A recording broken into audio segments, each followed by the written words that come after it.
नमो भगवते वासुदेवाय। ओम नमो भगवते वासुदेवाय। ओम नमो भगवते वासुदेवाय।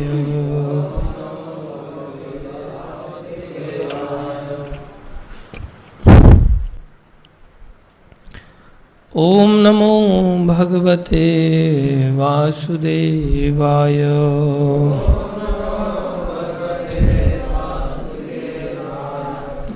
नारायणं नमस्कृत्यं नरं चैव नरोत्तमं देवीं सरस्वतीं व्यासं ततो जयमुदीरये। नष्टप्रायेषु भद्रेषु नित्यं भागवत सेवया भगवती उत्तम श्लोके भक्तिर्भवती नैष्ठिकी।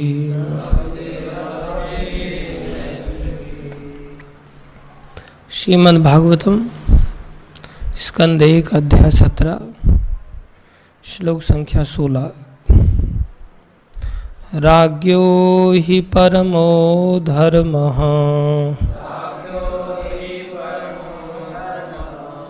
स्वधर्मस्थानुपालनम्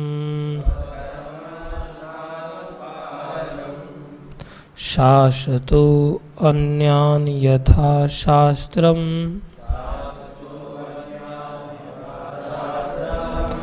अनापदि उत्पथानेह। राज्ञो हि परमो धर्मः स्वधर्मस्थानुपालनम् शाश्वतो अन्यान् यथा शास्त्रम्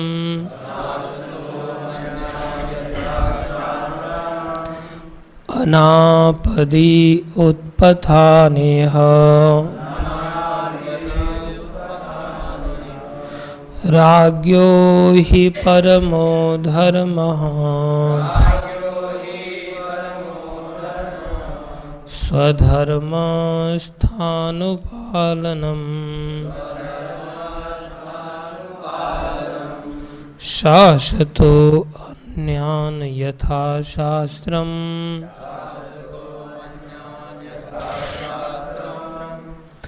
अनापदि उत्पथानेह।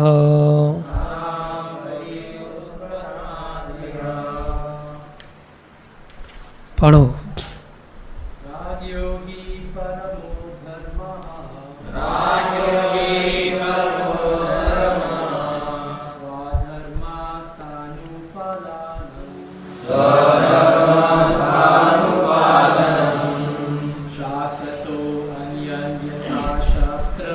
शाश्वतो अन्यान् यथा शास्त्रम् अनापदि उत्पथानेह।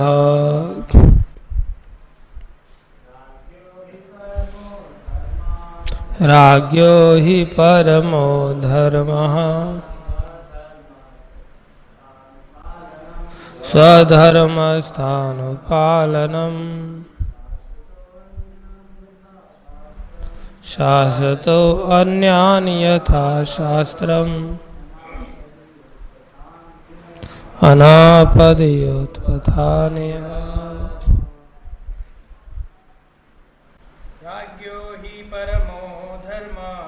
राज्ञो हि परमो धर्मः स्वधर्मस्थानुपालनम् शाश्वतो अन्यान् यथा शास्त्रम् अनापदि उत्पथान्यः। माताएं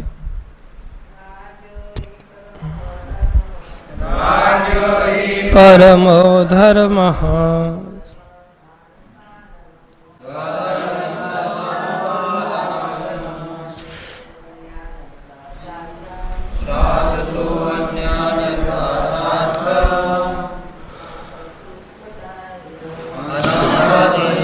स्थानेह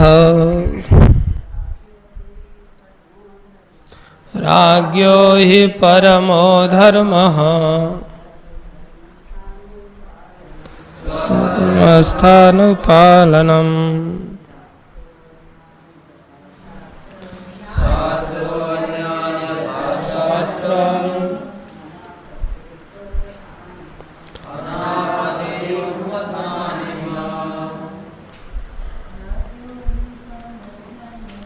राज्ञो हि परमो धर्मो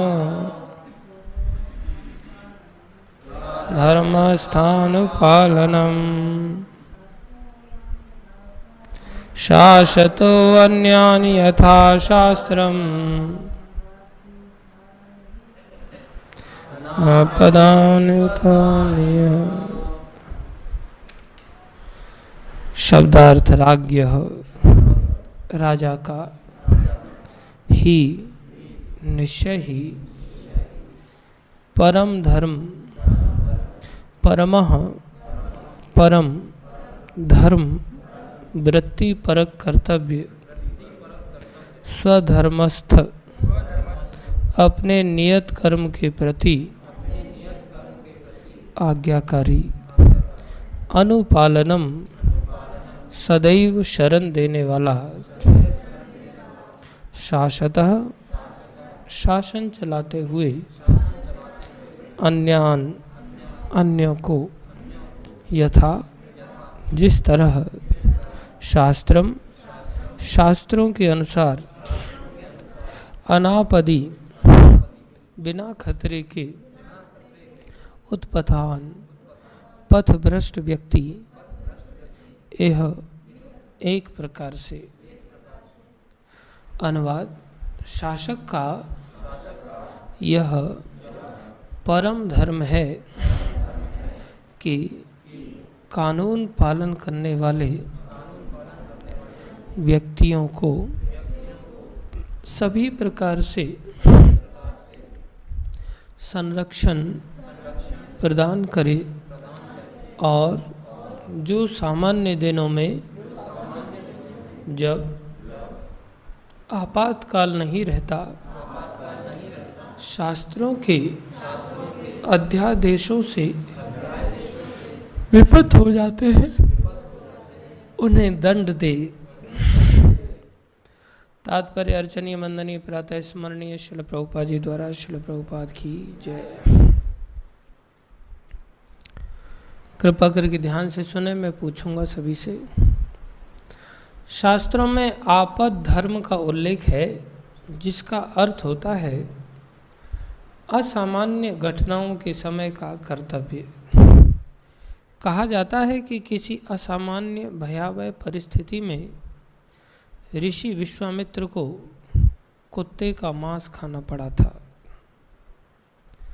आपातकाल में मनुष्य को किसी भी पशु का मांस खाने की छूट दी जा सकती है, लेकिन इसका अर्थ यह भी तो नहीं है कि मांस खाने वालों के लिए नियमित कसाई घर चलाया जाए और राज्य द्वारा इस प्रणाली को प्रोत्साहन दिया जाए। केवल स्वाद के लिए सामान्य समय में किसी को भी मांस खाकर जीवित रहने का प्रयास नहीं करना चाहिए। यदि कोई ऐसा करता है तो राजा या प्रशासक को चाहिए कि इस अशिष्ट भोग के लिए उसे दंडित करे। विभिन्न कर्मों में रत विभिन्न प्रकार के व्यक्तियों के लिए शास्त्रों के नियत आदेश हैं और जो उनका पालन करता है वह स्वधर्मस्थ अर्थात अपने संस्तुत कर्तव्यों का पालन करने वाला कहलाता है। भगवद गीता के 18वें अध्याय के 48वें श्लोक में उपदेश दिया गया है कि मनुष्य को चाहिए कि अपने नियत कर्मों स्वधर्म को न छोड़े, भले ही वे सर्वथा त्रुटिहीन ना हों। ध्यान दें, भले ही वे सर्वथा त्रुटिहीन ना हों, अर्थात त्रुटि पूर्वक भी हो सकता है अगर वो करता रहे। सर्वथा त्रुटिहीन ऐसा शायद संभव ना हो। ऐसे स्वधर्म का आपातकाल में उल्लंघन किया जा सकता है यदि परिस्थितियां उसे विवश करें, लेकिन सामान्य दिनों में उसका उल्लंघन नहीं किया जाना चाहिए। शासन अध्यक्ष को चाहिए कि वह देखे कि ऐसा स्वधर्म चाहे जैसी भी परिस्थिति हो उसके पालन करने वालों द्वारा बदला न जाए, और उसे चाहिए कि स्वधर्म पालक को सभी प्रकार का संरक्षण प्रदान करे।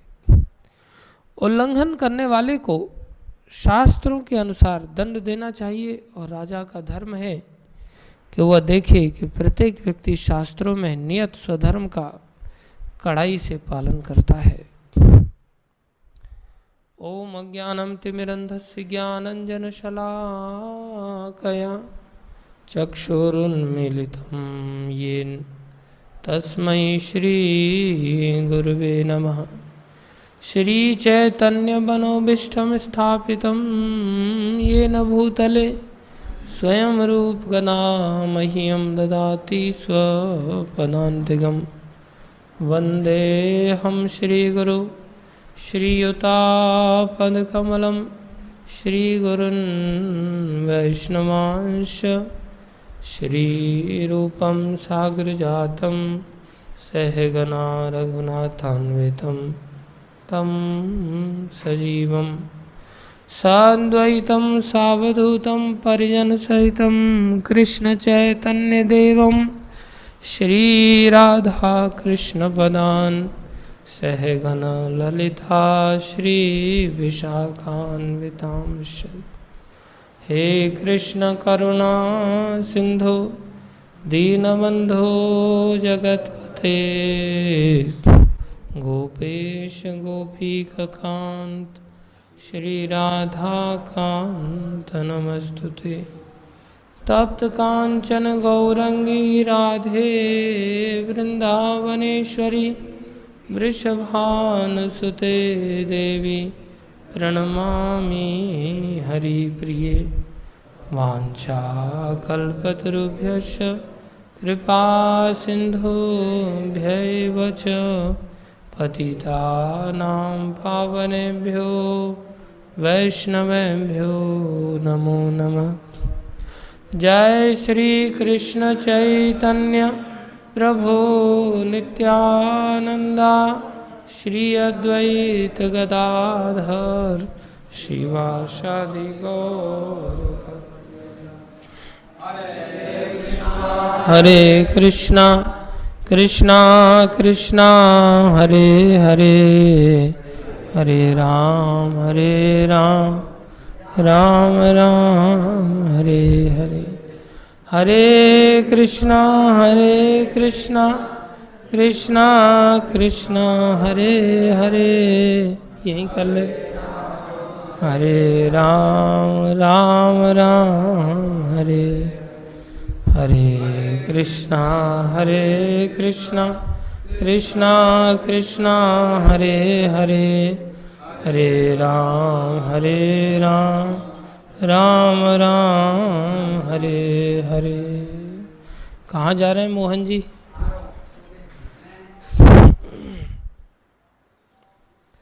गुरुवे गौरचंद्राय राधिकाय तदालये कृष्णाय कृष्ण भक्ताय तद्भक्ताय नमो नमः।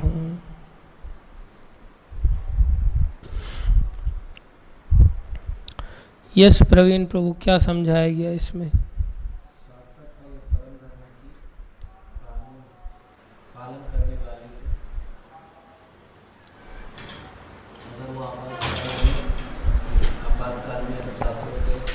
विहीन हो जाता है तो उसे दंड देना चाहिए।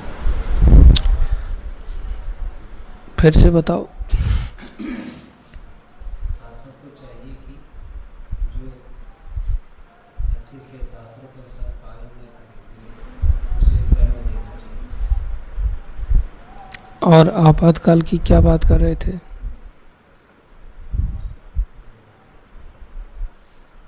पहले जब बता रहे थे तब उसमें आपातकाल भी शब्द था ना कुछ, वो क्या है?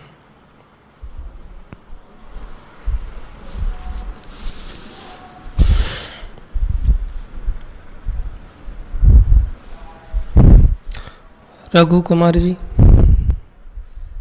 आपातकाल परिस्थिति में उनको मांस खा के जिंदा रहना पड़े तो खा सकता है, जानबूझकर मांस नहीं खाना चाहिए। अगर खाता है तो जो राजा इस समय है उसको दंड देना चाहिए, मांस खाता है उसके शासन में। और राजा का कर्तव्य है कि वो प्रजा को धर्म का पालन कराए, और जो धर्म का पालन करता है उसको सुविधा दे, जो नहीं करता उसको दंड भी दे। और आपातकाल परिस्थिति में जो भी अपने नियम है, बहुत अगर आपातकाल है सच्ची में तो उसको एक दो दिन के लिए छोड़ भी सकते हैं, अगर ऐसा है तो। नहीं तो अपने साधन को develop. Very good. Tiwari ji. शास्त्र के हिसाब से जो बताया गया, उसके शास्त्र के हिसाब से बताया गया नियम को अनुसार पालन करना चाहिए। अगर पालन नहीं करता है तो उसको दंड देना मिलना। तो राजा के हिसाब से राजा ने जो पालन किया है उसको तो करना चाहिए, नहीं तो राजा ने दंड देना। Very good.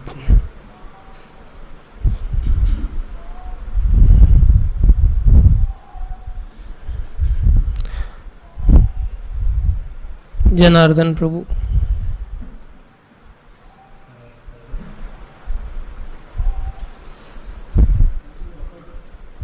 आपातकाल में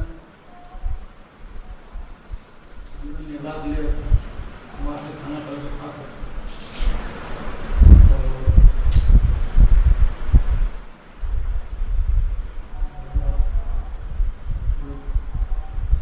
जब निर्वाह करने रहा अच्छी बात है। मधुसखा प्रभु। धर्म का पालन करना चाहिए, और यदि कोई धर्म का पालन नहीं करता है तो राजा का उपाय है कि उसको उचित दंड प्रदान करें उसे, और वह देखे कि सब लोग धर्म का पालन कर रहे हैं पूरे उसके राज्य में। और किसी आपातकालीन स्थिति में ऐसा भी हो सकता है कि शास्त्र में अवैध नहीं है, लेकिन फिर भी ऐसा कार्य उसके अपोजिट बहुत विकट परिस्थिति आ गई तो उसमें इमरजेंसी में ऐसा किया जा सकता है। बट नॉर्मली उसको धर्म का पालन करते हुए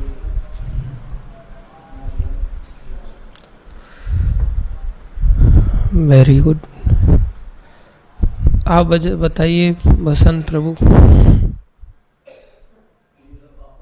स्थिति में सभी नियम तोड़े जा सकते हैं। बाकी नॉर्म जब नॉर्म चला तो उसमें अनुशासन के प्रति रहना है, शास्त्र जो शास्त्र होता है उस हिसाब से चलना। और वो कोई आपातकालीन स्थिति हो जाती है तो हम उस अनुशासन को तोड़ सकते हैं आपातकालीन स्थिति। Very good.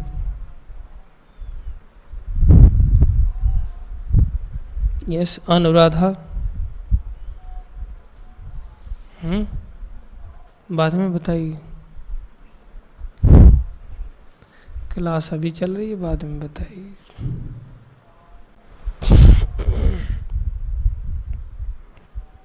यस राधाकांत प्रभु।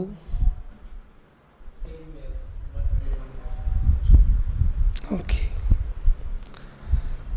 कोई और कुछ नया बताना चाहे? यस। गाय को मांस को खाता है वो भी अपराधी है, उसको दंड बहुत भयानक दंड वो उसी से बदल। कोई और कुछ बताना चाहता है?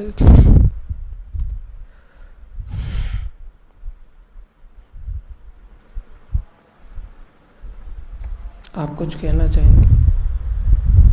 इसमें प्रभु जी राजा का कर्तव्य बताया है कि जो लोग धर्म के अनुसार पालन करते हुए चलते हैं उनको संरक्षण प्रदान करें, और जो धर्म को शास्त्रों के से विपत हो जाते हैं उनको दंड दे।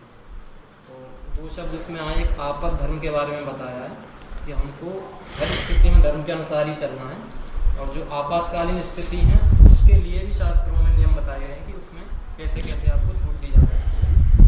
और दूसरा स्वधर्म बताया है इसमें भी, भगवत गीता के 18वें अध्याय के 48वें श्लोक में स्वधर्म के बारे में बताया है कि जो हमारी वृत्तियाँ होती हैं 4 प्रकार की, ब्राह्मण, क्षत्रिय, वैश्य, शूद्र, उसके अनुसार शास्त्रों में नियम बताए गए हैं कि हमें कैसे फॉलो करने हैं।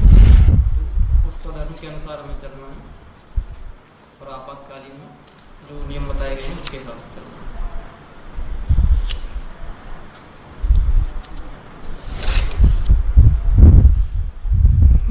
Very good. धन्यवाद आप सभी भक्तों का प्रकाश डालने के लिए।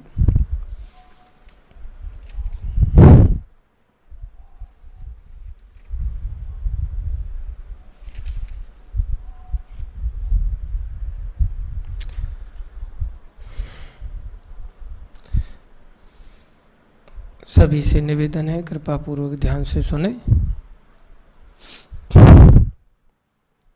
देखो, ये अत्यंत अनिवार्य है इन बातों को विशेष रूप से समझना जीवन में, जो प्रायः हम नहीं समझ पाते। संसार में देखा जाता है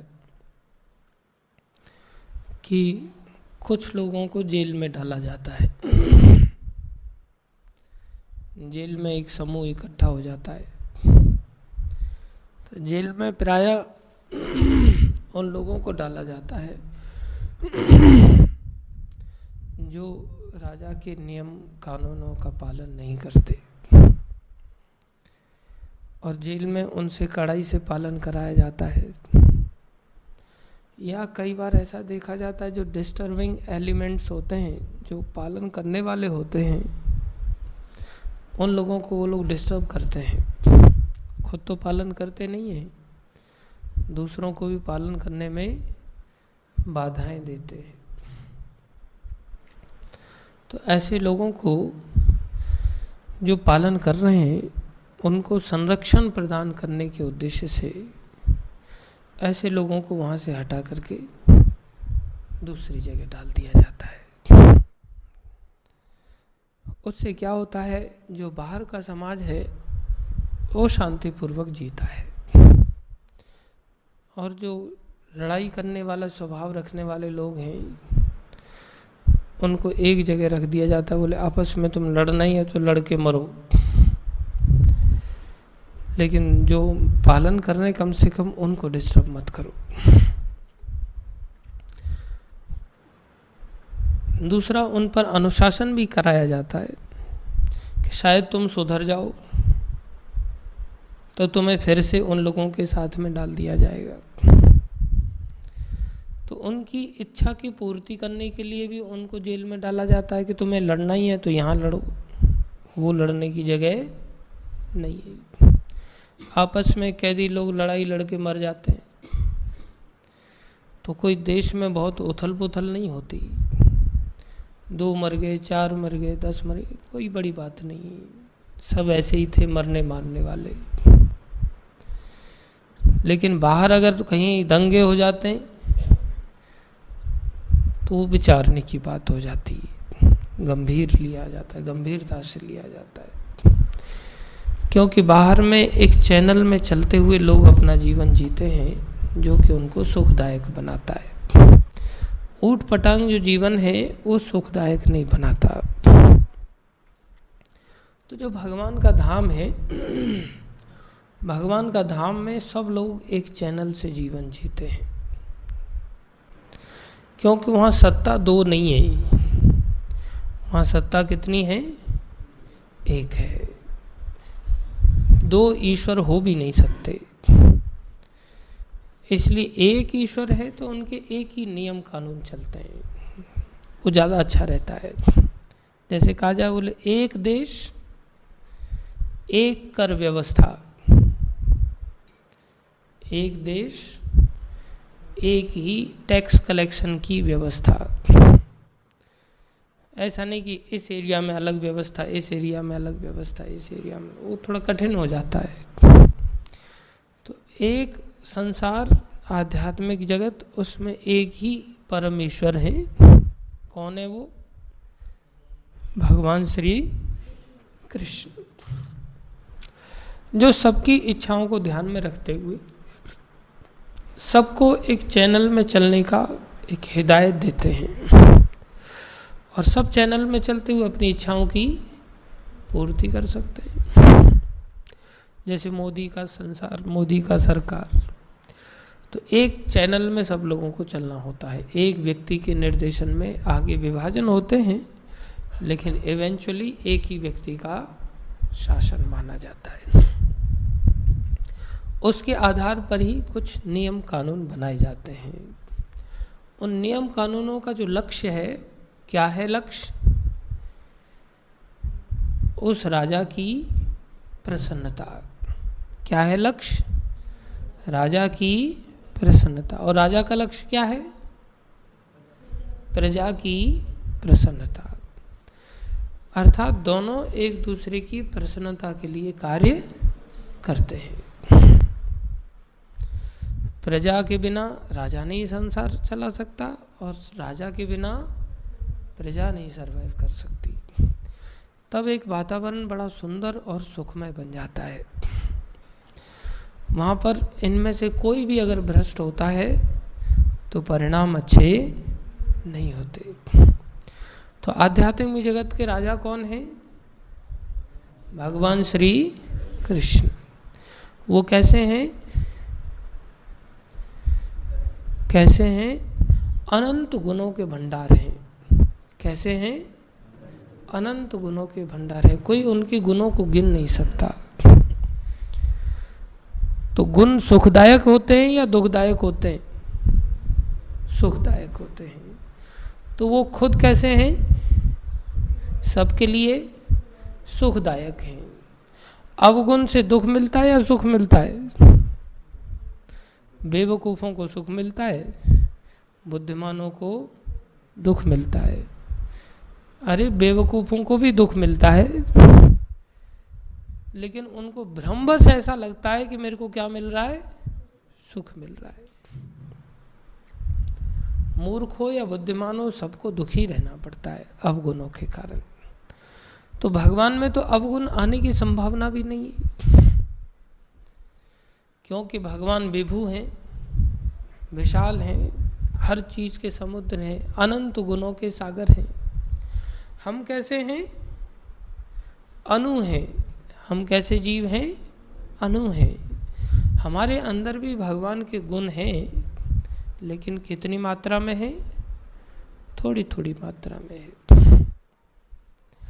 अब जैसे किसी भी परिस्थिति में अगर कोई विशाल जलाशय है तो उसकी सूखने की संभावना अधिक होती है क्या? नहीं। और थोड़ी सी मात्रा में पानी है तो उसके सूखने की संभावना अधिक होती है।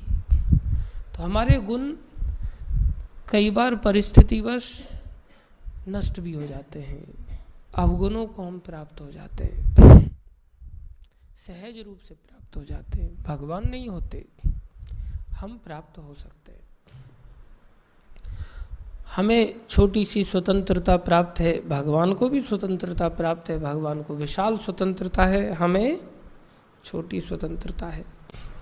हम छोटी स्वतंत्रता का दुरुपयोग करते हैं। अगर भक्त भगवान की खुशी के बारे में सोचता है और भगवान भक्त के बारे में, खुशी के बारे में सोचते हैं, तो बड़ा आनंदमय वातावरण बन जाता है। लेकिन कई बार जो भक्त हैं, जो अनुमात्रा में गुणों को धारण करके चलते हैं, उनके अंदर वो गुणों को नहीं धारण कर पाते, उस थोड़ी सी स्वतंत्रता का दुरुपयोग कर बैठते हैं। रघु कुमार आंखें खोल के सुनो। परिणाम क्या होता है? जैसे संसार में लोग रहते हैं, सबको स्वतंत्रता गाड़ी चलाने की, लेकिन कई बार व्यक्ति की इच्छा होती है मैं दाएं हाथ पे गाड़ी चलाऊं, बाएं हाथ दिया है चलाने के लिए, लेकिन कभी कभी इच्छा का दुरुपयोग करते हुए दाएं हाथ पे चलाने लगता है। पहले बाएं पे ही चलाता था, कभी कभी मूड बन जाता है ऐसा तो दाएं हाथ पे चलाने लगता है। स्पीड लिमिट होती है, इतनी स्पीड में चलाना चाहिए, लेकिन कई बार ऐसा मूड थोड़ा ज़्यादा तेज चला के देख लेते क्या होता है, तो फिर उसको पुलिस पकड़ लेती है और उसको फाइन भरती है, सुधर जाए तो अच्छा है, नहीं तो जेल में डाल देती है। तो ये संसार किसकी तरह है? जेल की तरह है। संसार किसकी तरह है? हमें वहाँ से इस संसार में गिरना पड़ता है। ठीक है, तुम स्वतंत्रता पूर्वक अपनी इच्छा अनुसार जीवन जीना चाहते हो, तुम यहाँ जेल में आके रहो। भगवान के धाम से हमें यहाँ पर आकर के गिरना पड़ता है। तो यहाँ जितने भी लोग हैं इस संसार में, सब कैसे हैं? सब कैसे हैं? कैदियों की तरह हैं, अपराधी हैं। कैदियों को क्या कहते हैं? अपराधी। कोई ना कोई अपराध किया है, इस कारण से हम सब इस संसार रूपी कैद खाने में पड़े हुए। अपराध क्यों किया है? स्वतंत्रता का दुरुपयोग किया है, अर्थात मेंटली हम सहज रूप से भगवान के आदेशों का पालन करने के इच्छुक लोग नहीं थे। कैसे नहीं थे? सहज रूप से स्वेच्छा पूर्वक नियमों का पालन करने के इच्छुक नहीं थे। तो उनको कैसे कैसे पालन कराया जाता है? डंडे से पालन कराया जाता है। कैसे पालन कराया जाता है? डंडे से। तो ये संसार में हम लोगों को हमारा ही धर्म, कौन सा धर्म? हमारा ही धर्म, स्वधर्म, स्व माने खुद का धर्म पालन कैसे कराया जाता है? अरे बोलो। डंडे से पालन कराया जाता है। प्रेम पूर्वक सहज रूप से हम पालन करने वाले लोगों में से नहीं है। हमारी वृत्ति ऐसी थी कि हम इस संसार में गिर पड़े, अब हम अपने धर्म का पालन, कौन से धर्म का पालन? अपने धर्म का पालन। हमारा अपना धर्म क्या है? स्वधर्म क्या है हमारा? पहले हम ये जाने हम स्व कौन है। स्व माने स्वयं। हम स्व में हैं कौन? स्व में हम आत्मा है। हम क्या हैं? आत्मा। हमारी सत्ता ये शरीर की नहीं है। हम शरीर के अंदर क्या है? आत्मा है। इसलिए स्वधर्म क्या होगा? आत्मा का धर्म। कौन सा धर्म होगा? आत्मा का धर्म। तो हम आत्मा का धर्म पालन करने के लिए सहज वृत्ति नहीं रखते। समझ रहे हो? अभी जैसे कुत्ते का धर्म क्या है? भौंकना। ये कुत्ते शरीर का धर्म है, कुत्ते का धर्म नहीं है। कुत्ता भी क्या है वास्तव में? आत्मा है। उसका धर्म क्या है? वो भी भगवान श्री कृष्ण का अंश है। वो भी क्या है? भगवान श्री कृष्ण का अंश है। इसलिए उसका भी धर्म क्या है? भगवान की सेवा करना। भगवान की सेवा करना। लेकिन अब कुत्ते ने अपना धर्म क्या समझ रखा है? भौंकना। सर्प का धर्म क्या है? फुसकारना, डंस मारना। ये सर्प का धर्म नहीं है। सर्प शरीर का धर्म ऐसा हो सकता है सर्प जीव का धर्म नहीं है। तो यहां क्या हो रहा है, ऐसे ही हम इस शरीर में आ गए तो हमने अपने शरीर के धर्म को अपना धर्म मान लिया, लेकिन ये शरीर का धर्म हमारा अपना धर्म नहीं है। अपना धर्म कौन सा है? जीव मात्र का, चाहे वो वृक्ष है, पशु है, पक्षी है, मनुष्य है, देवता है, कोई भी है, जीव मात्र का स्वधर्म वास्तव में क्या है? भगवान की सेवा करना। आत्मा होने के कारण स्व में वास्तव में वो क्या है? आत्मा है। और आत्मा का धर्म क्या है? जीवेर स्वरूप कृष्णेर नित्य दास। वो कृष्ण का नित्य दास है, अर्थात कृष्ण की सेवा ही उसका धर्म है। इतना समझ में आया स्वधर्म क्या होता है? अब इस स्वधर्म को पालन करने के लिए सहज वृत्ति नहीं है हमारी, क्योंकि हमें संसार में गिरे हुए ना। जो भगवान के धाम में जितने भी जीव हैं वो किसी भी शरीर में हैं, वहां मच्छर भी कान पे आकर के परेशान नहीं करता। वहां समस्त जीव भगवान की सेवा के निमित्त हैं। वहां भी पशु पक्षी आदि हैं, लेकिन सारे जीव भगवान की सेवा में लगे रहते हैं आज्ञा अनुसार। और यहां सारे जीव किस में लगे रहते हैं? प्रायः आज्ञा के उल्लंघन करने में लगे रहते हैं, अपनी इच्छा अनुसार जीवन जीने में लगे रहते हैं। कौन उनको उल्लंघन करने के लिए प्रेरित करता है? उनका मन। कौन उनको प्रेरित करता है? उनका मन। मन को अगर शुद्ध कर दिया जाए तो मन अपने आप ऐसा रास्ता बताता है कि भाई ये पालन करो। और मन को अशुद्ध कर दिया जाए तो मन ही ये कहता है कि नहीं ये पालन करो। तो मन किस तरह से हमें प्रेरित करता है? एक पेंडुलम की तरह। पेंडुलम समझते हो?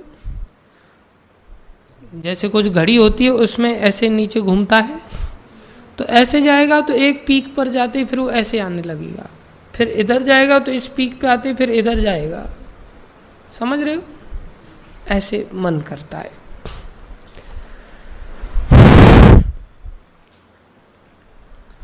थोड़ा सा सिद्धांत की बात है, नींद आएगी हो सकता है, लेकिन ये समझना बहुत जरूरी है। समझने की चेष्टा करो कष्ट उठा के। उदाहरण देता हूं मैं आपको। अभी हम सब लोग यहाँ बैठे हुए हैं, तो एक भक्त को मैंने कहा, अपने आश्रम का एक भक्त, उसको मैंने कहा कि मैं तुमसे मिलना चाहता हूँ। तो आया वो मिलने के लिए।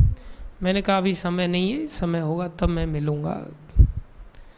तो व्यक्ति समझ तो जाता है कि सामने वाला क्यों मिलना चाह रहा है, कुछ ना कुछ गलतियाँ हमसे हो रही हैं, लीडर मिलना चाह रहा है, इसका मतलब कुछ ना कुछ कारण है। तो आदमी स्वयं जानता है कि मेरे से क्या गड़बड़ हो रहा है। ऐसी बात नहीं कि वो व्यक्ति नहीं जानता। फिर वो अपनी सफाई देने लगता है, पहले से बिना पूछे ही वो सफाई देता है कई बार। तो मैंने खाली इतना कहा मैं मिलना चाहता हूँ। वो आया मिलने के लिए, तो मैंने पूछा कि भाई हाँ, उसने कहा कि हाँ मैं जो है थोड़ा प्रभु जी आप बताइए क्यों मिलना चाह रहे थे। तो मैंने कहा अभी टाइम नहीं है मेरे पास, मैं मिलूँगा थोड़ी बाद में, तो मैं कॉल कर लूँगा।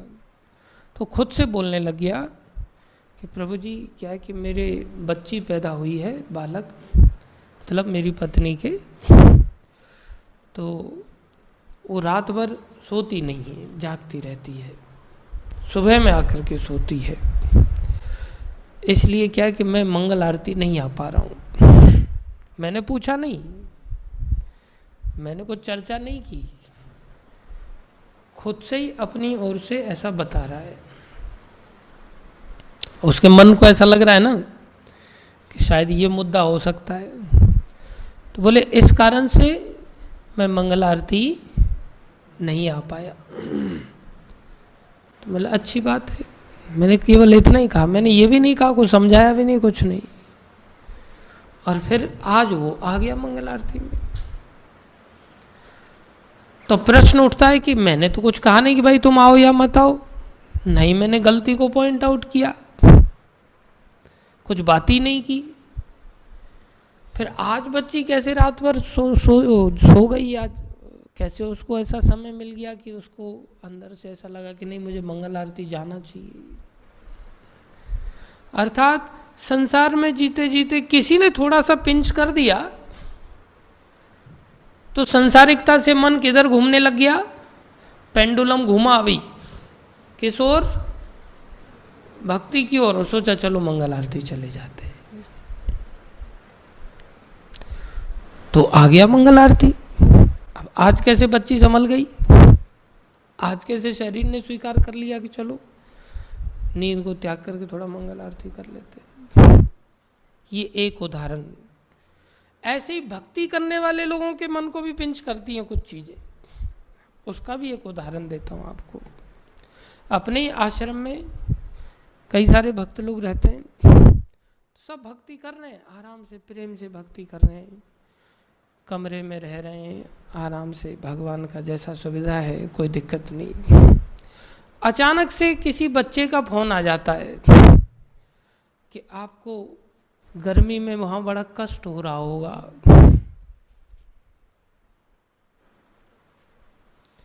और आपको चढ़ने उतरने में भी बड़ा कष्ट हो रहा होगा। तो ये मन भक्ति में लगा हुआ है, तो ये मन में पिंच कर दिया, अभी पेंडुलम इधर था, पिंच कर दिया। अभी पिंच करते ही मन क्या सोचने लगे, हाँ गर्मी बहुत हो गई है, कष्ट हो रहा है, हाँ ऊपर चढ़ने उतरने में कष्ट हो रहा है। तो फिर मन को कैसे करते हो, पहले से बोले टिकट भेज दिया है मैंने, आपकी वापसी की टिकट भेज दिए।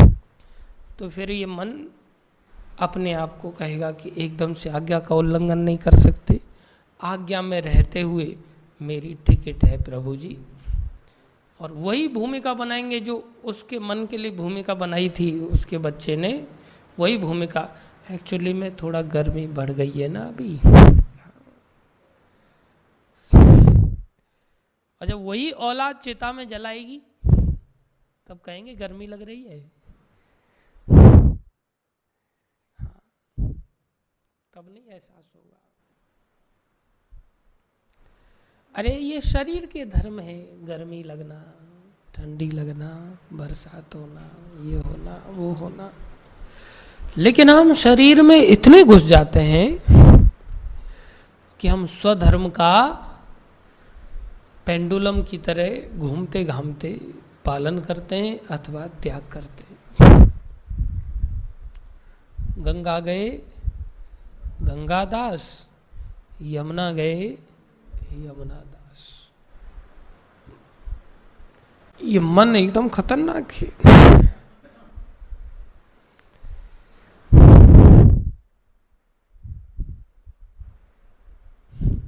तेरी टिकट की बात नहीं कर रहा हूं मैं, फिर तू कहेगा मेरे को कि आपने फिर बोल दिया भाषण में, प्रवचन में, तेरी तो टिकट बनी नहीं है अभी। नहीं, मैं बता रहा हूँ, पहले क्लियर कर दे रहा हूँ, मैं किसी और भक्त की बात कर रहा हूँ। फिर तू कहे कि मेरे को लेकर के आप क्लास में बोल देते, नहीं बोल रहा हूँ मैं क्लास में। समझो इस बात को, स्वधर्म का पालन करने के लिए हम नेचुरल नहीं है। हमें जैसा सानिध्य मिल जाता है, हमारे मन को जैसी पिंचिंग हो जाती है, मन बिल्कुल एकदम से वैसा ही सोचने लगता है। अगर वो पेंडुलम इधर पीक पर है ना, और उस पीक पर जा चुका है, और उस मन को अगर बोला ना और आराधना कर, तो नहीं करेगा इतना। लेकिन क्योंकि पेंडुलम पहुंच गया ना, अब उस मन को थोड़ा बोला जाए, हाँ तू इधर घूम, तो उस समय उसके मन की बात अगर कर दी जाए ना, तो एकदम से पकड़ लेगा उस बात को, फिर इधर घूमेगा, फिर इधर घूमेगा, फिर इधर घूमेगा, फिर इधर घूमेगा। स्थित प्रज्ञ नहीं हो पाता। कैसा नहीं हो पाता? स्थित प्रज्ञ नहीं हो पाता, चट्टान नहीं बन पाता कि किसी भी स्थिति में हम अपना सिद्धांत नहीं बदलेंगे। कौन सा सिद्धांत? स्वधर्म का पालन करने का। अभी क्या है, हम स्व को ही बदल देते हैं। कभी स्व में आत्मा बन जाते हैं, कभी स्व में शरीर बन जाते हैं।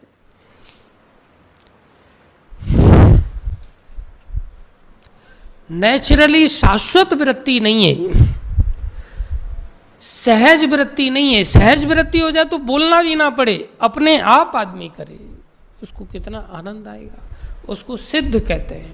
उसको क्या कहते हैं? सिद्ध कहते हैं। जो भगवान के धाम में रहते हैं,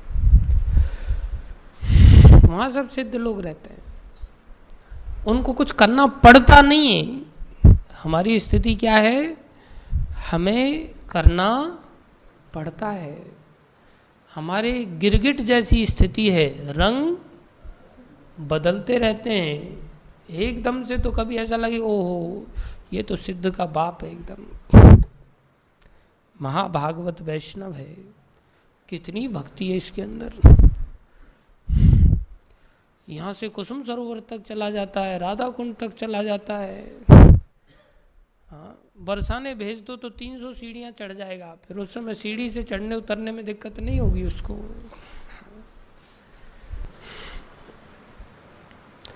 उसको भेज दो कहीं भी दुनिया में, वैष्णो देवी भेज दो, देखो गर्मी सता जाए, सीढ़ियाँ सता जाए, उसको बिल्कुल भी कोई सीढ़ी नहीं सताएगी उसको। लेकिन अगर बेटा कह देगा मंदिर में रहते हुए 4 सीढ़ी सता रही हैं माता, और हाँ 4 सीढ़ी सता रही हैं, बदल दिया गिरगिट ने रंग।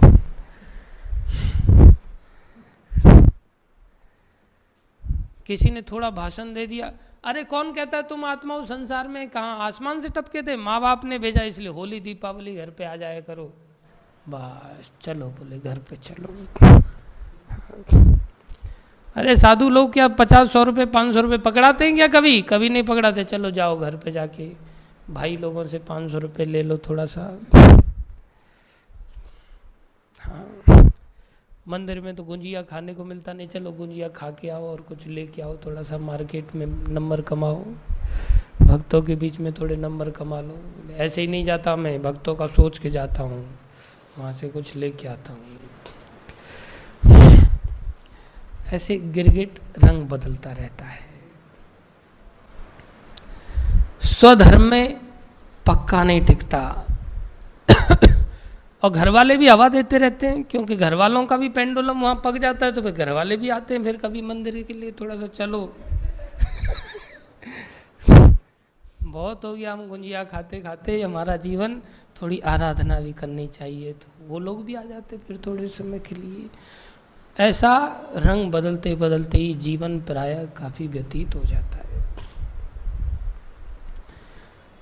हम सिद्ध नहीं बन पाते तो भगवान के धाम में भी प्रवेश नहीं हो पाता। और एक और समस्या है, एक तो ये स्थिति बनती है जिस कारण से हम स्वधर्म का पालन नहीं कर पाते। लेकिन भगवान इस सृष्टि को भी इसी उद्देश्य से रचते हैं कि यहाँ भी राजा को चाहिए कि वो लोगों से स्वधर्म का पालन कराए, कड़ाई से पालन कराए। आपातकालीन स्थिति में थोड़ा बहुत कंसेशन दे सकता है, लेकिन सर्वथा पालन कराने की चेष्टा करनी चाहिए। अब जब सर्वथा पालन करने की चेष्टा की बात आती है तो ये 2 तरह से पालन होता है। कैसे पालन होता है? कैसे पालन होता है? 2 तरह से। बहुत रहस्य की बात है, आप सब लोग जीवन में इस बात को हमेशा के लिए याद रखना। 2 तरह से पालन करना होता है। 2 तरह से मतलब 2 बातों को हमें समझना होगा।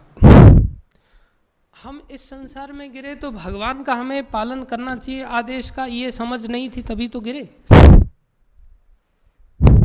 एक तो समझ होनी चाहिए, एक तो समझ होनी चाहिए, खुद मैच्योर अंडरस्टैंडिंग होनी चाहिए कि भाई सिस्टम को चलाने के लिए आवश्यक है।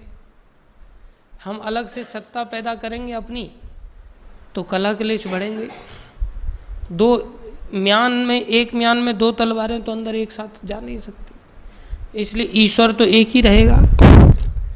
तो एक प्रॉपर मैच्योर अंडरस्टैंडिंग होनी चाहिए, उसको कहते हैं फिलॉसफी। उसको क्या कहते हैं? फिलॉसफी कहते हैं। अब एक तो अंडरस्टैंडिंग होनी चाहिए, दूसरा क्रिया भी होनी चाहिए उस अंडरस्टैंडिंग के आधार पर। तो उसको कहते हैं धर्म का पालन करना। क्या कहते हैं? धर्म को समझना और समझ करके धर्म का पालन करना। इतना समझ में आया? तो कितनी बातें हुई धर्म के, स्वधर्म के पालन करने के लिए आवश्यक बातें? कितनी बातें हुई? 2। कौन कौन सी? हाँ, फिलॉसफी एंड एक्टिविटीज। एक समझ और एक क्रिया। इनमें से एक भी गड़बड़ होगी तो क्या होगा? ना तो क्रिया फलदायक होगी, ना ही उसकी समझ फलदायक होगी। किसकी अंडरस्टैंडिंग बहुत अच्छी है लेकिन क्रिया गड़बड़ है, तो उस अंडरस्टैंडिंग से उसको लाभ मिलने वाला नहीं। किसी की अंडरस्टैंडिंग ठीक नहीं है और क्रिया कर रहा है, तो उसकी क्रिया भी उसको उचित परिणाम नहीं देगी, किसी भी हालत में नहीं देगी। थोड़े समय में, क्योंकि अंडरस्टैंडिंग अच्छी नहीं है, हो सकता है क्रिया की शुरुआत अच्छी हो लेकिन थोड़े समय में वो फंस जाएगा। जैसे गणित का हम सवाल करते हैं तो शुरुआत में 1-2 स्टेप तो आता है, आगे चल के फंस जाते हैं। तो अगर वो दोनों का परिपक्व अंडरस्टैंडिंग नहीं लेके चल रहा है तो या तो क्रिया में फंसेगा या समझ में फंसेगा, फिलॉसफी में फंसेगा। ये दोनों ही पूरक होनी चाहिए। इसलिए स्वधर्म पालन के लिए एसेंशियल थिंग क्या है? एसेंशियल थिंग क्या है? समझ और क्रिया। समझ को फिलॉसफी कहते हैं और क्रिया को धर्म कहते हैं, कर्तव्य कहते हैं। धर्म का ही दूसरा नाम क्या है? कर्तव्य कहते हैं। प्रभुपाद जी कहते हैं रिलीजन और activities according to the shastras, that is called dharma. Religion without philosophy is just like sentiments, अंधविश्वास। बिना समझ के कोई क्रिया है तो अंधविश्वास है, उसमें डूबेगा, वो ठोकर खाएगा, गिरेगा। फिलॉसफी, अगर कोई फिलॉसफी रखता है, अंडरस्टैंडिंग रखता है और रिलीजन को फॉलो नहीं करता, क्रियात्मक नहीं है, तो philosophy without religion is just like a mundane speculation. वो क्या है? मंडेन स्पेकुलेशन, अर्थात मनगढ़ंत विचारधारा है। धर्म बिना समझ के अंधविश्वास और समझ बिना धर्म के मनगढ़ंत विचारधारा। वो आकाश में रेल चलाने जैसा काम है, हवा में रेल चलाने जैसा काम है। अर्थात मन में कुछ भी हवाई किल्ले बना रहा है, वो मन में सोच रहा है कि मैं तो बहुत महान भक्त हूं। इतना समझ में आया? अब संसार में होता क्या है, हम अगर ऐसी समझ और क्रिया में निपुण होते तो हम संसार में गिरते क्यों? किसी न किसी में हम भटके थे, इसलिए यहां पर आकर के गिरना पड़ा। अब हमें यहां से वापस अगर जाना है भगवान के धाम में, तो इन दोनों के अनुसार चलना सीखना होगा, तभी हम स्वधर्म का पालन करते हुए माने जाएंगे, अन्यथा नहीं माने जाएंगे। तो इस संसार में प्रायः दो तरह के लोग होते हैं। कैसे होते हैं? दो तरह के लोग। ध्यान से सुनना सब लोग, मैं पूछूंगा एक एक व्यक्ति से क्या समझ में आया। एक व्यक्ति तो होता है जो बहुत फिलॉसफी में बल देता है, उसको कहते हैं थियरी पार्ट। जिनके दिमाग फिलॉसफिकल होते हैं, चीज़ों को लॉजिक से समझते हैं, शास्त्रों से समझते हैं, किताबों से समझते हैं, समझने में ही बहुत सारा अपना जीवन केंद्रित करते हैं। और कुछ लोग होते हैं उनको समझने से कोई इतना लेना देना नहीं होता, वो क्रियाओं में बहुत ज़्यादा रुचि रखते हैं। किसमें? क्रियाओं में बहुत ज़्यादा रुचि रखते हैं। जैसे कोई व्यक्ति है, भगवान के नाम से क्या होगा,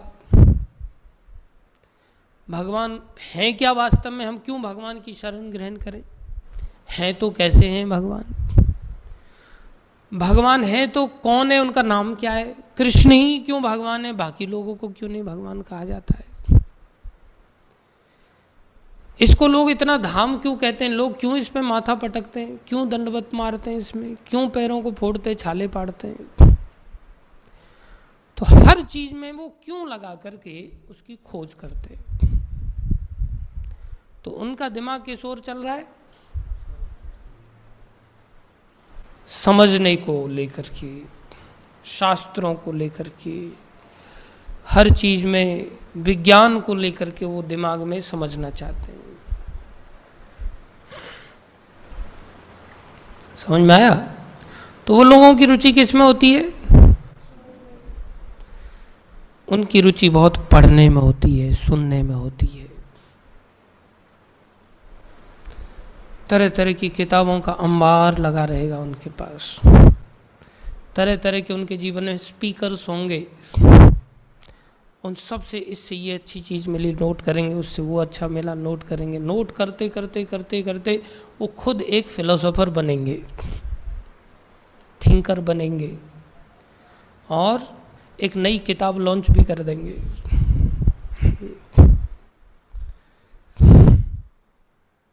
समझ रहे हो?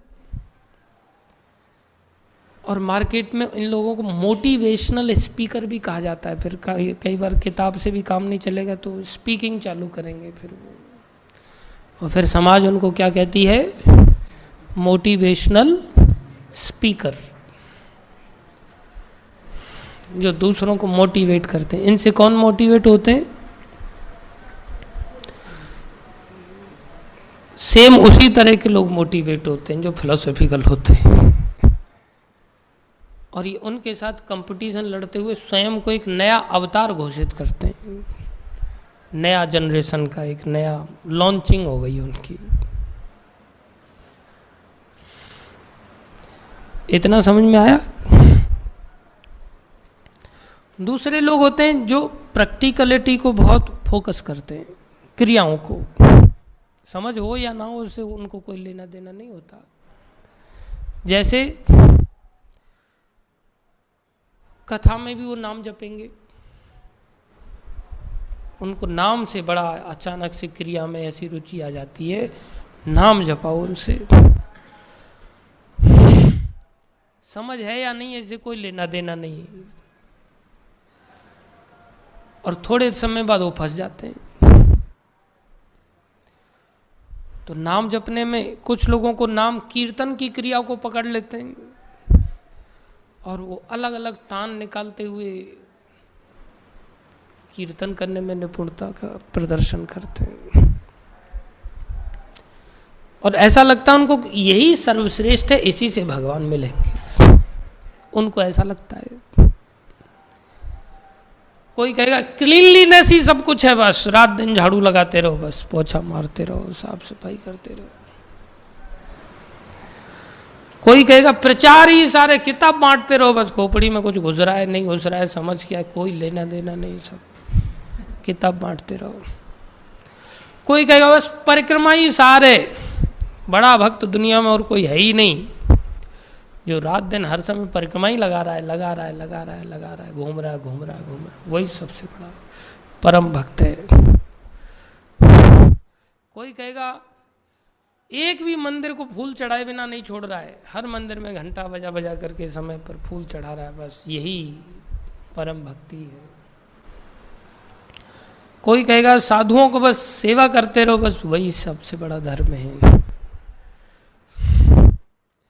ऐसे लोग अलग अलग क्रियाओं में भी अपने आप को लगाते हैं, और वो क्रिया में किसी व्यक्ति विशेष से प्रभावित होते हैं,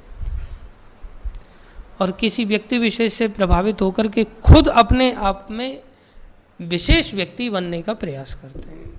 वो भी अपने आप को लॉन्च कर देते हैं, मेरे जैसा गायक कलाकार नहीं, मेरे जैसा दुनिया में तबला वादक नहीं, मृदंग वादक नहीं, करतल वादक नहीं, हारमोनियम वादक नहीं, मेरे जैसा परिक्रमा लगाने वाला दुनिया में आज तक कोई पैदा नहीं हुआ, सब आचार्यों को पीछे छोड़ दिया मैंने। मेरे जैसा धाम निष्ठ आज तक कोई नहीं पैदा हुआ, मैं धाम में ही वास करूंगा, कहीं भी मैं जाऊंगा नहीं, धाम में ही रहूंगा, मर जाऊंगा लेकिन धाम में ही रहूंगा, ऐसे धामनिष्ठ। मेरे जैसा कोई पुस्तक वितरक नहीं है, मेरे जैसा कोई सिद्धांतों को निचोड़ के निकालने वाला नहीं है, मेरे जैसा कोई किताबों को पढ़ने वाला नहीं है। ऐसे इस तरह के लोग क्या करते हैं, या तो थियरी में परफेक्ट होने का प्रयास करते हैं, या प्रैक्टिकल में परफेक्ट होने का प्रयास करते हैं, और ऐसे लोगों को किसी के अनुगत्य चलने की आवश्यकता नहीं पड़ती, किसी के अनुगामी होने की आवश्यकता नहीं पड़ती, किसी की शरण में रहकर के जीवन जीने की आवश्यकता नहीं पड़ती। क्यों नहीं पड़ती?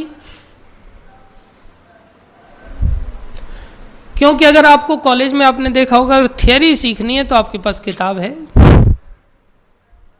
थियरी सीखनी है आपने तो आपके पास किताब है, पढ़ लो उसको। और अगर आप प्रैक्टिकली करना चाहते हो, थियरी नहीं सीखना चाहते हो, तो लैब असिस्टेंट है जो आपको प्रैक्टिकल लैब में बढ़िया प्रैक्टिकल करवा देगा।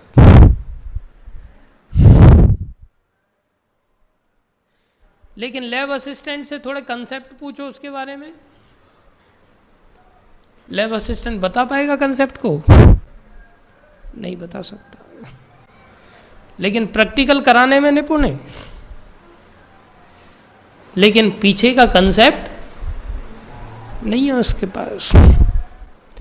और किताब को कहो जाके प्रैक्टिकल करवा दो, किताब प्रैक्टिकल करा पाएगी? नहीं कराएगी। किताब आपको थियरी समझा करके साइड में हो जाएगी। आपको अगर कंसेप्ट के साथ प्रैक्टिकल करना है तो आपको टीचर का शासन मानना ही पड़ेगा। और वास्तविक पढ़ाई उसी को कहते हैं, वास्तविक पढ़ाई उसी को कहते हैं। लेकिन ऐसे पढ़ने वाले लोग बहुत बिरले होते हैं। उस समय आपको टीचर के अनुसार ही चलना पड़ेगा। आप अन्यथा न प्रैक्टिकल में उसके द्वारा सहायता ले पाओगे, न ही देश काल परिस्थिति के अनुसार आप थियरी को समझ पाओगे। आपके लिए प्रैक्टिकल यूज में वो थ्योरी कौन सी जगह पर किस प्रकार से काम आएगी, आपके लिए व्यक्तिगत वो प्रैक्टिकल किस समय आपको काम आएगा, वो केवल एक प्रामाणिक टीचर ही बता पाएगा। उसके लिए आपको उसका अनुगामी होना ही पड़ेगा। प्रायः कोई विद्यार्थी नहीं चाहता कि मैं टीचर को फॉलो करूं। वो कहता है मैं सेल्फ स्टडी करके अच्छे मार्क्स ले आऊंगा, या वो खुद से ऐसा जनरेट करना चाहता है कि मैं तो अपने प्रैक्टिकल में बहुत निपुण हूँ, मेरे को क्या ज़रूरत है। नहीं, ये दोनों विद्यार्थी किसी काम के नहीं होते समाज में। जब समाज में प्रैक्टिकल जीवन जीने का जब अवसर आता है तो उस समय प्रैक्टिकल में, हाँ, जब थ्योरी की आवश्यकता होती है तो उसमें प्रैक्टिकल घुसाते वो लोग, और जब प्रैक्टिकल की आवश्यकता होती है तब थ्योरी को घुसाते हैं, और वो फिर कष्ट पाते हैं जीवन। इसलिए जीवन में अगर हमें वास्तव में अपने इस वास्तविक धर्म का पालन करते हुए भगवान के धाम को पुनः अगर वापस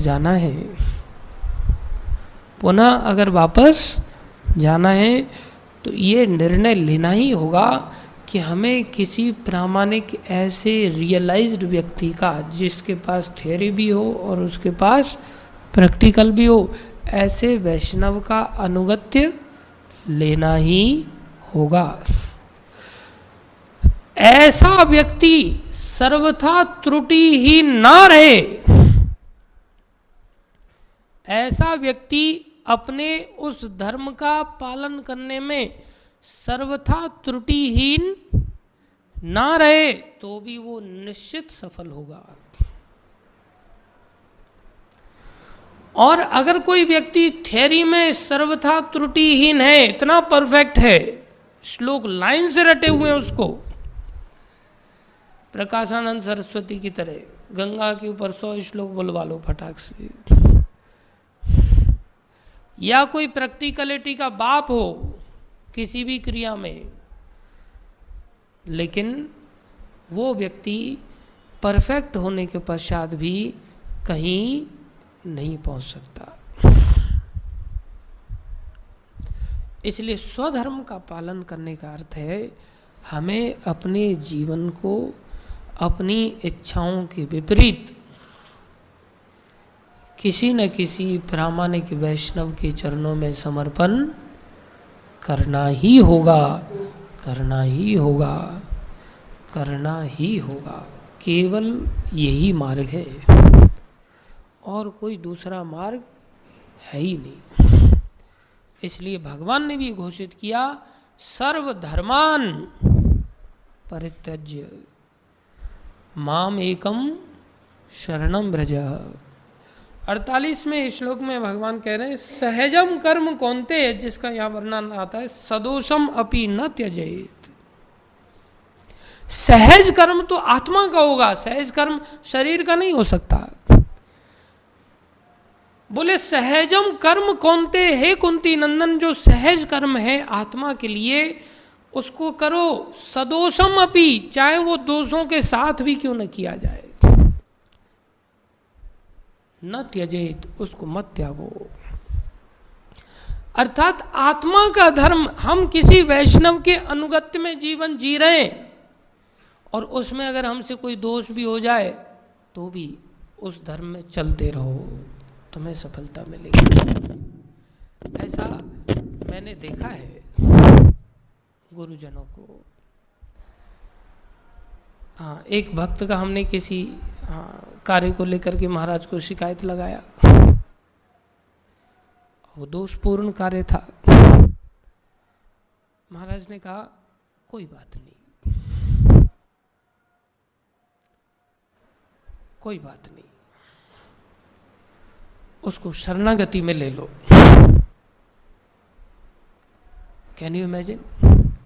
मेरे को शौक हो गया कि कैसी उदारता है शरण में रखने को लेकर के। इसलिए शरणागति लेना ये हमारे लिए करणीय स्वधर्म है। गुरुजनों की ओर से, भगवान की ओर से शरणागति देने में कमी नहीं है। महाराज कितने बार सुनाते हैं प्रभुपाद जी को उस बात को कि वो भक्त बार बार आता था, जाता था, भटकता रहता था। फिर भी प्रभुपाद जी ने कहा प्रेसिडेंट को, तुम उसे रख लेना, my society is for fallen souls.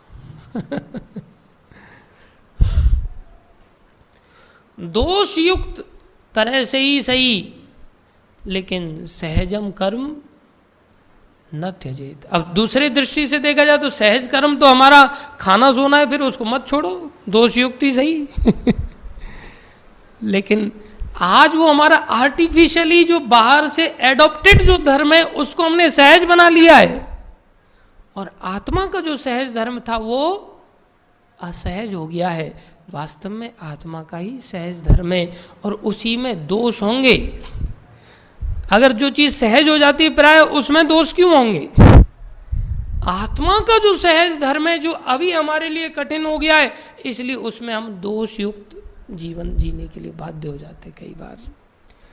इसलिए ये सिद्धांत को समझते हुए जीवन जीना पड़ेगा। सर्वारंभा ही दोषेन धूमेन अग्निर आवृता। प्रत्येक उद्देश्य किसी न किसी दोष से आवृत होता है, जैसे अग्नि धुएं से आवृत होती है। अभी तो उसके अंदर धुआं ही दिख रहा है, लेकिन थोड़ी देर में वो आग को प्राप्त हो जाएगा। आप धुआं बोल करके उससे घृणा मत करो। धुआं तो है ना, ये छोटी बात है क्या कि धुआं आ रहा है। इसी तरह से प्रत्येक स्वभाव किसी न किसी दोष से आच्छादित होगा, लेकिन अगर कोई शरणागत है आत्मा के धर्म के अनुसार, उसको अवश्य ही गले लगाना चाहिए। और अगर कोई शरण को छोड़ करके जाता है तो उसको जरूर फटकारना चाहिए। वो सबसे बड़ा दंडनीय कार्य है। दंडनीय कार्य, उसने क्या गलत कर दिया ये दंडनीय कार्य नहीं है। कोई व्यक्ति शरण में रहते हुए मृदंग तोड़ लिया, ये इतना दंड का कार्य नहीं है। लेकिन अगर कोई इच्छा की आपूर्ति करने के लिए बिना आज्ञा के परिक्रमा ही चला गया, वो दंडनीय कार्य है। वो दंडनीय कार्य है, वो धर्म का त्याग कर दिया उसने। इसलिए इतना गहन है कि हमारी बुद्धि इसको पकड़ ही नहीं पाती। प्रायः संसार में भक्त लोग इस सिद्धांत को नहीं पकड़ पाते, लेकिन आचार्य शास्त्र आदि सब ढोल नगाड़े बजा बजा के इसी बात को कह रहे हैं कि भैया यथा देवे तथा गुरु। क्या है श्लोक? यस्य देवे पराभक्ति, उस देवता के प्रति, उस भगवान के प्रति तुम्हारी जो पराभक्ति है वो तभी मानी जाएगी जितनी तुम्हारी गुरु के प्रति है। यथा देवे तथा गुरु, अगर गुरु के पास उतनी भक्ति है, गुरु के चरणों में तुम्हारा समर्पण है, जितना गुरु के चरणों में समर्पण है उतना ही मात्र भगवान के चरणों में तुम्हारा समर्पण माना जाएगा। उससे ज़्यादा तुम्हारा कोई भी वाक्य रिकॉर्ड नहीं किया जाएगा। संसद में तुम मेन स्पीकर के अंतर्गत, संसद में संसद का जो अध्यक्ष है उसके अंतर्गत अगर तुम्हारे शब्दावली है तो वो रिकॉर्ड में जाएगी, अंकित होगी। उसके बाद जो तुम अनर्गल भाषणबाजी कर रहे हो वो कह देगा तुम्हारा कोई भी बात रिकॉर्ड में चढ़ने वाली नहीं है, बोलते रहो। इसलिए हमारी भक्ति की उतनी ही मात्र क्रिया में फल देगी जितनी क्रिया हमारी रिकॉर्ड में जाएगी, और उतनी ही क्रिया रिकॉर्ड में जाएगी जितना हमारा जीवन अनुगामी होगा। उसके अतिरिक्त हमें कुछ भी नहीं प्राप्त होगा, ये ध्यान रखना चाहिए। होगा अहंकार प्राप्त होगा। फिलोसोफर बनने का अहंकार प्राप्त होगा, कीर्तनिया बनने का अहंकार प्राप्त होगा, सशक्त परिक्रमार्थी बन करके परिक्रमा का एक झंडा गाड़ने का अहंकार प्राप्त होगा। मैंने इतनी परिक्रमाएं लगा दी, हाँ मैंने गुरुजी के साथ इतना तबला बजाया, इतना मृदंग बजाया, इतने साल में असिस्टेंट बना, ये बना वो बना, इधर घूमा उधर घूमा, ये सब अहंकार प्राप्त होगी। मिलना कुछ नहीं, मिलेगा उतना ही जितनी आज्ञा का पालन होगा। ये बात हृदय में बिठा लेनी चाहिए हमेशा के लिए। इसी बात को सारे शास्त्र समझाते हैं, हम सब समझें, दूसरों को भी समझने में सहायता करें, यही जीवन का लक्ष्य होना चाहिए। धन्यवाद आप सभी भक्तों का धैर्यपूर्वक श्रवण करने के लिए। क्षमा कीजिए आज थोड़ा समय अधिक हो गया। कोई प्रश्न है किसी का तो पूछ सकते हैं। यस,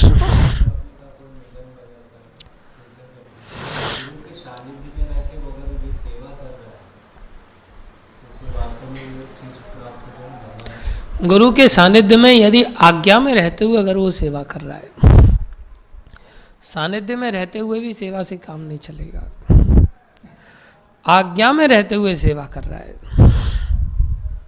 समझ रहे हो। गुरु जी सुबह मंगल आरती में पहुंच गए और चेला लेक्चर के समय में पहुंच रहा है और लेक्चर में मृदंग बजा रहा है, तो गुरु जी कहेंगे ठीक है, पूरी आज्ञा पालन नहीं कर रहा है, पूरी आज्ञा पालन में इसको मंदिर में भी आकर के रहना चाहिए। चेला बार बार धमकी दे, मैं तो चला जाऊंगा छोड़ करके, मेरे साथ ऐसा होना चाहिए वैसा होना चाहिए, मेरे को ये सुविधा मिलनी चाहिए वो सुविधा मिलना चाहिए, तब मैं ऐसा करूंगा। बोले नहीं, चेला ठीक नहीं, सानिध्य में रह रहा है लेकिन अपनी शर्तों के साथ रह रहा है, समर्पण के साथ नहीं रह रहा है। इसलिए सानिध्य की भी कंडीशंस है, मुख्य रूप से एक ही कंडीशन है, समर्पण। क्या है? समर्पण, बस।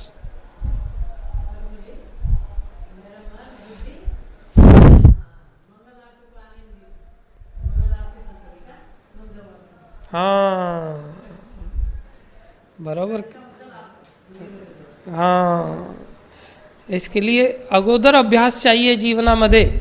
हाँ बालपणचा अभ्यास पाहिजे, पण आमच्या बालपणमध्ये अभ्यास न होता ना, म्हणून आता हे मन स्वीकार करत नाही। लक्षात आला का? धीरे धीरे होगा। फिर भी आप पहले से बहुत प्रगति कर रहे हैं। पहले आप बहुत लेट आते थे, अब आप बहुत जल्दी आ जाते हैं, बहुत अच्छा है। अब ऐसे ही यहीं रहो, टिकट बना के वापस नहीं जाने का, आता परत वापस। हाँ आशीर्वाद आहे इकडे, आता इकडेच राहायचं आहे आपल्याला, बरोबर। बाकी आपके बहुत सारे आस पड़ोस में ऐसी माताएं होंगे जो आपको भटकाएंगे, बार बार वो टिकट दिखाएंगे आपको, देखो मी तो चालली, तुम्ही काय करता इकडे। हाँ ऐसे लोग आपको बार बार भटकाएंगे, ऐसा कहेंगे आपके पास तो कोई हाँ बेटा है ही नहीं, बहू है ही नहीं सेवा करने वाले, हम तो बड़े सौभाग्यशाली हैं, हमारी औलाद बड़ी आज्ञाकारी है, टिकट भेज देती है, पैसे भेज देती है, बस सुख सुविधाओं के लिए एसी कमरा है, ये है वो है, सब ऐसे ही भक्तों को भी भटकाएंगे कुछ लोग। वो कहेंगे तुम्हारा तो कोई भाई नहीं है जो मथुरा में रहता हो, हमारे तो भाई हैं, मथुरा में रहते हैं, जिले में रहते हैं, ऐसा है वैसा है। लेकिन भटकना नहीं चाहिए व्यक्ति, उल्टा उन लोगों को खींच के लाना चाहिए। सबसे बड़ी बीमारी मोबाइल है, जो ये सब संपर्क स्थापित बनाए रखती है। ठीक है, धन्यवाद। और कोई प्रश्न है किसी का?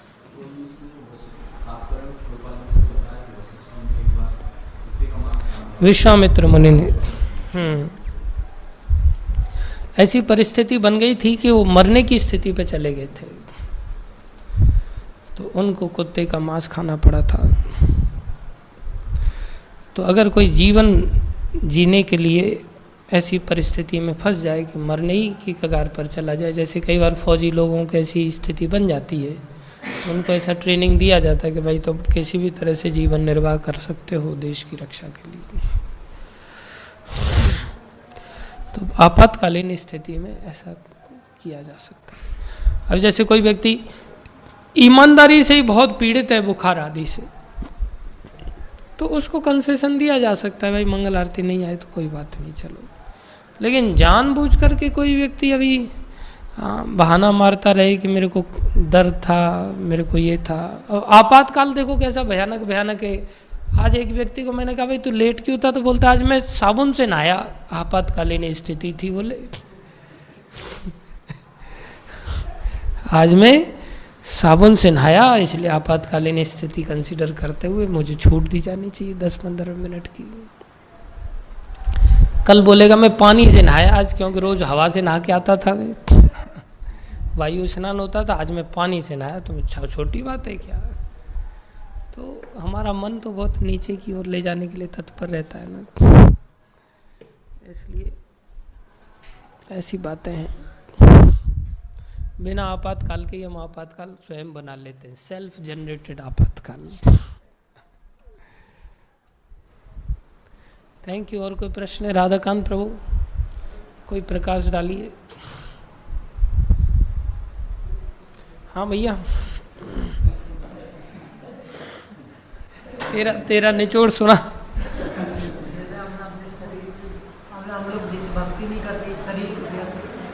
हाँ, भक्ति नहीं करते, शरीर को लेकर के, शरीर के संबंधियों को लेकर, बोले मैं देख के आता हूँ प्रभु जी, थोड़ा सा ये करता हूँ वो करता हूँ, सब अनर्थ है ये सब।